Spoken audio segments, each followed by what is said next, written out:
এক মাস পরিবারের সঙ্গে সাক্ষাৎ করতে দেওয়া হয়নি পাকিস্তানের সাবেক প্রধানমন্ত্রী ও রাজনৈতিক দল পিটিআইর চেয়ারম্যান ইমরান খানকে।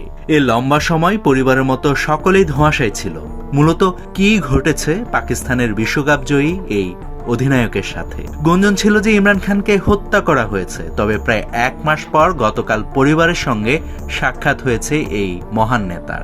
ইমরান খান বেঁচে আছেন এই ব্যাপারটা নিশ্চিত করেছে তার 3 বোন। তবে বেঁচে থাকলেও কারাগারে মানসিক নির্যাতনের অভিযোগ করেছেন ইমরান খান। রাওয়ালপিন্ডির আদিয়ালা কারাগারে মঙ্গলবার তার ছোট বোন উজমা খান সাক্ষাৎ করেন এবং জানান যে ইমরান খান শারীরিকভাবে ভালো থাকলেও চরম মানসিক নির্যাতনের মধ্য দিয়ে যাচ্ছেন। উজামা সাংবাদিকদের আরো বলেন, তার স্বাস্থ্য ভালো আছে, কিন্তু তিনি খুব রেগেছিলেন এবং বারবার বলছিলেন যে তাকে মানসিকভাবে হ্যারেস করা হচ্ছে। তিনি আরো যোগ করেন, তাকে দিনের বেশিরভাগ সময় ঘরের ভেতর আটকে রাখা হয়, তবে খুব অল্প সময়ের জন্য বেরোতে দেওয়া হয়।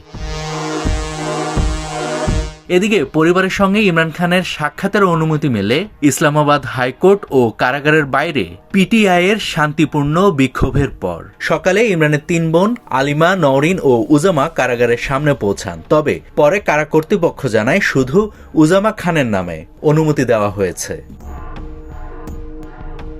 সে অনুমতির ভিত্তিতে মাত্র 20 মিনিটের জন্য তাকে ভেতরে ঢুকতে দেওয়া হয়। পরিবার অভিযোগ করেছে, গত 1 মাস ধরে ইমরান খানের সঙ্গে তাদের কোনো সাক্ষাৎই করতে দেওয়া হয়নি, যা কারা বিধিবিধানের বিরুদ্ধে। ইমরানের আরেক বোন পিটিআই নেতা নওরিন বলেন, সরকার চান না ইমরান খানের কোনো বার্তা কারাগারের বাইরে যাক, তাই ইচ্ছাকৃতভাবে তাকে আলাদা করে রাখা হচ্ছে।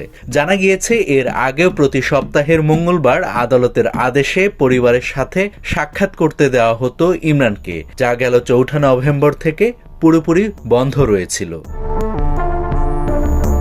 এদিকে ইমরানের প্রাক্তন স্ত্রী জেমিমা খান সামাজিক মাধ্যমে অভিযোগ তুলেছেন যে সাবেক প্রধানমন্ত্রীকে তার সন্তানদের সঙ্গে ফোনে বা ভিডিও কলে কথা বলতে দেওয়া হয়নি, এমনকি চিঠিও পাঠাতে পারেনি তারা। অন্যদিকে প্রধানমন্ত্রী শাহবাজ শরীফের উপদেষ্টা রানা সানাউল্লাহ দাবি করেছেন, এমন কোনো আইন নেই যা একজন দণ্ডপ্রাপ্ত বন্দীকে কারাগারে থাকাকালীন সরকার বা রাষ্ট্রের বিরুদ্ধে প্রতিবাদ করার অনুমতি দেয়। তিনি আরো বলেন, পরিবার বা আইনজীবীদের সঙ্গে সাক্ষাৎ বন্দীর অধিকার, তবে নৈরাজ্য ঠেকাতে জেল কর্তৃপক্ষ কিছু সতর্ক ব্যবস্থা নিতে পারে। 2023 সালের 9 মে পাকিস্তানে ইমরান খানের গ্রেফতারের পর দেশ জুড়ে ব্যাপক সহিংসতা শুরু হয়। সেই দিন ও তার পরবর্তী সময়ে সরকারি ও সামরিক স্থাপনায় হামলা, ভাঙচুর এবং অগ্নিসংযোগের ঘটনা ঘটে। মূলত এই ঘটনার জন্য ইমরান খানকে দায়ী করেছে সেনাবাহিনী। সাবেক এই প্রধানমন্ত্রীর বোন নওরিন খান এই বিষয়ে অভিযোগ করেন, পাকিস্তান সরকার ইমরান খানকে 9 মের যে ঘটনা ঘটেছিল তার দায় স্বীকার করতে বাধ্য করতে চায়। নাভিদ হাসান, সোনালী নিউজ।